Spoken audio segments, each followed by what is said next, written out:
I've been getting a lot of questions about LSAT logic games lately from students who are having struggles with this section. And then when I ask them how many games they've done, they'll say something like 20 or 30 or the 40 in one of those books of 10 exams. And that to me is just a drop in the bucket because there are nearly 400 LSAT logic games available for you to study from using past LSAT exams. And so if you truly wanted to master logic games, if you wanted to perfect them, why wouldn't you do every single logic game ever released? If you did that, you would start to better see the patterns underlying different game types, and you would ensure that there was nothing new under the sun that they could possibly throw at you. Now, you might point out that some of these games are hard to get your hands on, some of them are out of print. That's true, but the vast majority are easily accessible to you. Most of them are available in books of 10 on Amazon for around 20 bucks each. So you could master the simple games like the ordering games, the grouping games, then the tougher combination games. Then you could take it to the next level by working on the rare unfamiliar game types like mapping, pattern, circle games, and then even those weirder games that don't neatly fit into any particular category. I have a list of those weird curveball logic games on my site, and you could run through those, covering from exam number 1 all the way up to the present. That would be a good starting point. If you just focused on that list after you had already built a strong foundation, there would be nothing new under the sun to you. And so to me, if you want a foolproof method to mastering logic games, it's as simple as doing every game ever released. Then the ones that give you the most trouble, do them again and again and again to find more efficient methods. And if it's still giving you trouble, then look up explanations, either written or video, but don't use those as a crutch, because those are simply one person's perfect way of doing the game. Oftentimes they've already seen the game before, so that isn't even necessarily how they might have done it had they seen it for the first time.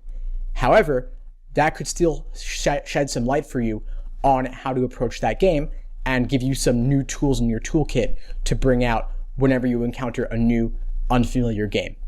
I see students making this mistake again and again and again, where they'll get a logical reasoning question wrong, they'll check the answer key, they'll say, oh, I get it now, and then they'll move on. Or even worse, they'll look at an explanation or watch an explanation, say, I get it now, how could I have been so dumb? Then they move on.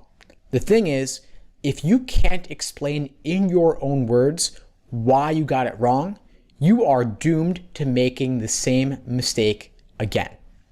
When you're reviewing a logical reasoning question, what you've got to do is first, check where your misunderstanding stemmed from. Was it in the stimulus? Was it in the question stem? Or was it in the answer choices? If it was in the stimulus, paraphrase the stimulus. Put it in your own words and look specifically for what made the stimulus so difficult for you. Where was your misunderstanding? Was it finding the conclusion, the premises, filler, counter premise, sub-conclusion? In other words, was it something about the structure of the stimulus, or was it the topic? Was it that things were out of order? Was it that they used the word unless? Was it that they were lacking conditional indicator words or evidence and conclusion indicators? You've really got to dissect it and come to see the stimulus from the test maker's point of view, because there could be 3 or 4 or 5 things about the stimulus that independently make it difficult. And when you put them all together, you make an especially difficult logical reasoning question. So that's the mistake I often see students making, where they'll read the stimulus, they'll be confused by it, then they'll go on to the answer choices in hope those will clear it up, when in fact, the answer choices only serve to further confuse you and complicate things, because the choices only make sense in the context of the stimulus. So first step is dissecting the stimulus as part of your review process. Next, you want to see if there was something about the question type in the question stem that confused you. LSAT has been remarkably sneaky about presenting common question types in an unfamiliar way, especially in the more recent exams, those published in the last 10 years or so. So those in the 50s, 60s, 70s, and 80s, and so on, are typically more confusingly worded than those in the 40s and prior.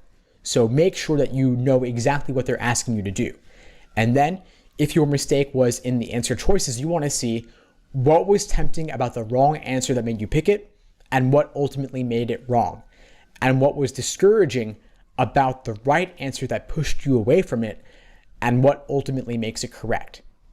This takes time to spot those traps of encouragement towards the wrong answer and traps of discouragement away from the right answer. This is a painstakingly slow process, but it's worth investing the time. If you really want to perfect logical reasoning, if you really want to master and foolproof this section, you've got to dissect every aspect of the question. And this means, you won't be able to review as many questions and you won't be able to complete as many questions. I'll have students come to me and say, if I went through this process for every question that gave me trouble, I wouldn't be able to do 3 exams a week or 4 exams a week, or even worse, every single day. And my response is, well, then don't do that many exams per week. You're better off doing 1 or 2 per week and reviewing them in more detail than doing a greater number of questions, but only covering them on a surface level. If you just do exam after exam and measure your results, you're going to keep making the same mistakes again and again. The point of doing these questions is not to simply measure yourself. It's to make mistakes so that you can review them specifically. I actually want you to make mistakes. I actually want you to get questions wrong because that's the only way to learn from them and to avoid making the same mistakes again. This exam is a test of pattern recognition. It's not a test of simply how many questions you can do. I'd rather you do fewer exams and review them in more depth than do several more and review them on a surface level. I see a lot of students getting overly wrapped up in the details on LSAT reading comprehension, and I think this is a huge mistake, in part because you know for a fact they're going to ask you, what's the main point, what's the author's opinion, what's the primary purpose of the passage, something along those lines. I see students instead getting obsessed with capturing all the little details, all the lists of things, all the supporting evidence and things of that nature, which you can go back to it and find it when you need to. And chances are, even if you thoroughly take the time to digest it, you won't remember it by the time you get to the questions anyway. You'll either forget it or you'll run out of time. So my solution instead is simply try to walk away from the passage with the main idea, with the author's opinion, with the primary purpose. To me, that is a foolproof method for tackling at least a couple of questions in the passage. And students will ask me, should I save those for last? My answer is absolutely not.